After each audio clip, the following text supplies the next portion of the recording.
Bobby Baccalieri never belonged in the Mafia, and that's exactly why he became one of its biggest victims. Most people think Bobby died in a hobby shop, surrounded by model trains, but I think he died years earlier. The moment he pulled the trigger for the first time, in a small laundry room in Montreal, that's the moment the real Bobby Baccalieri was gone. Everything after that was just the world catching up. There's a moment in The Sopranos that most people barely notice. Bobby Baccalieri is sitting at a table playing with model trains, not talking about hits, not calculating percentages, just playing, completely absorbed, completely at peace. And if you stumbled on that scene without knowing what show you were watching, you'd swear this man was a school teacher, a weekend hobbyist, someone's gentle, slightly awkward uncle. Bobby Baccalieri is widely considered one of the only decent men in the entire world of The Sopranos. A loyal husband, a devoted father, a man who, for the better part of 4 seasons, had never killed anyone. In a universe populated by sociopaths, manipulators, and predators, Bobby seemed genuinely good. So here's the question that should bother you. If Bobby was the best of them, if decency was his defining quality, why does his story end exactly the same way as every other monster in that world? The easy answer is that no one escapes. The mob is a trap, but that answer lets Bobby off the hook too easily, because Bobby's tragedy wasn't that he was too good for that world. It was that he was too dependent on it to ever leave. And his real destruction didn't begin the night he committed his first murder. It began decades earlier in the shadow of a man he could never outrun. Bobby Baccalieri Sr. was a legend, an old-school enforcer that even in his final years, riddled with illness, barely functional, still commanded respect. Bobby Jr. grew up inside that world the way some kids grow up inside a religion. It was all he had ever known. Bobby never chose the mob. He inherited it. The decision was made before he was old enough to understand what was going on. Walking away would have meant rejecting his father, dismantling his own identity, starting all over again. And so Bobby became a caretaker, looking after Junior Soprano, cooking for him, managing him, absorbing his abuse with a patience that borders on saint-like. Bobby was happiest when things were stable, when the meals were on time, when his kids were nearby, when the world was small and safe. What we're meant to see is loyalty and dedication, but look closer. What Bobby is actually showing us is a man for whom routine has become a survival mechanism. The mob gives him structure, income, a clear set of rules about who he is and what he does. He doesn't stay because he believes in the life. He stays because he has no idea who he'd be without it. Loyalty implies choice. Dependency doesn't. And when Bobby's first wife dies, when the anchor of his domestic world is suddenly, devastatingly gone, what you see is a man who desperately needs something to hold on to. Enter Janice Soprano. The Bobby and Janice relationship looks like growth. Bobby gets promoted. He gets closer to Tony. He gains real status in an organization that once used him as a glorified babysitter. And Janice, manipulative, ambitious, relentless, seems to be the engine of it all. But every step of that transformation requires Bobby to move further from the person he actually was. Janice doesn't love Bobby's gentleness. She pushes him toward confrontation, status-seeking, toward a version of masculinity that fits their world, but sits visibly wrong on Bobby's frame. And Bobby, who just lost the life that made him feel safe, lets her.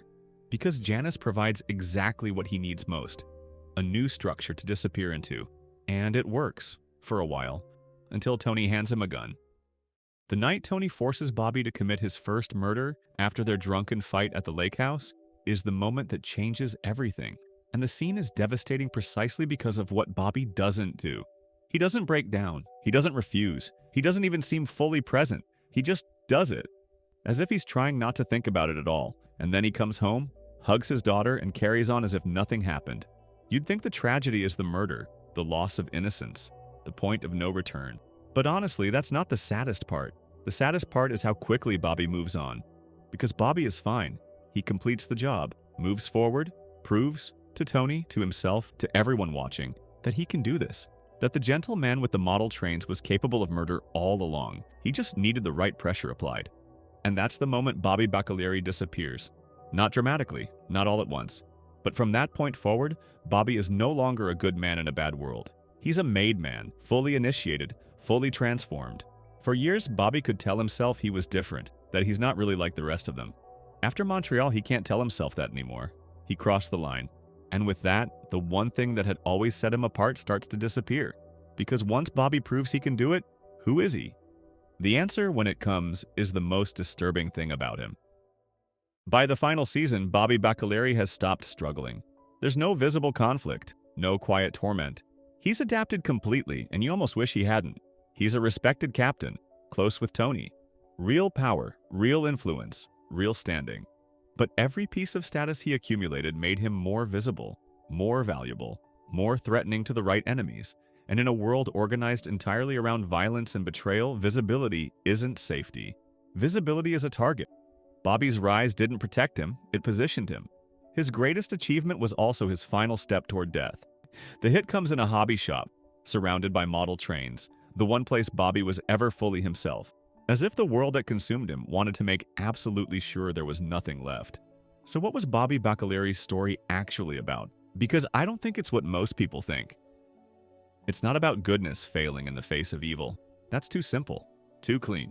It's about what happens when a person has no anchor outside of the world that's destroying them.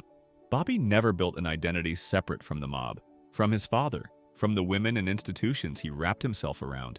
Every adaptation he made was a survival mechanism, and those mechanisms worked. He survived longer than most, rose further than anyone expected. But survival required a complete transformation. Bobby had to become something he was never built to be, and he succeeded. By the end, he looked the part completely. He had the blood on his hands and the rank on his shoulders. The man who played with trains, the gentle, awkward, fundamentally decent man who probably should have been a teacher or a craftsman or anyone other than what he became, was already gone long before the bullets found him. Bobby Baccalieri didn't die in that hobby shop. He died the night he pulled the trigger in Montreal. Everything after that was just the world catching up to what had already been lost. So let me ask you something, and I genuinely want to know what you think. Was Bobby Baccalieri the most tragic character in The Sopranos? Or was his fate inevitable from the start? Was Bobby doomed the moment he was born into that world? Leave it in the comments, because I think the answer says something bigger than just what you think about Bobby. It says something about whether you believe any of us are really free.